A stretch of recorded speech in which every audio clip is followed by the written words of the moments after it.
ప్రసన్న వదనం. నిజంగా సుహాస్ బ్రోకి నిజంగా కంగ్రాచులేషన్ చెప్పాలి.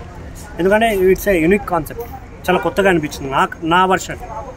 ఆ కాన్సెప్ట్ కావచ్చు, వాళ్ళ యాక్టింగ్ కావచ్చు, అసలు ఆయన చేసిన అంటే ఇంతకుముందు సినిమాలో లవ్ స్టోరీలు చేశాడు, అంతకుముందు కూడా ఒక మంచి కంటెంట్ ఉన్న మదర్ సెంటిమెంట్ సినిమా చేశాడు. ఇది చాలా డిఫరెంట్ స్టోరీ. ఒక మతిమరుపు ఉన్న వ్యక్తి, తనని తనే గుర్తుపట్టుకోలేని వ్యక్తి తన మీద పడ్డ నిందల్ని ఎలా తను ప్రూవ్ చేసుకుంటాడు అనే దాని గురించి చెప్పడం చాలా బాగుంది. నిజంగా నాకైతే ఆ కాన్సెప్ట్ చాలా బాగా నచ్చింది. ఇందులో చేసిన యాక్ట్రెస్ కావచ్చు, ఆ బీజిఎమ్స్ ఉంటాయన్న టెన్షన్తో మనకు ఏడ బ్రెయిన్ ఉడి కిందకు వస్తుందో తెలియదు, గుండె జారి అయ్యేటట్టుంది అసలు నిజంగా.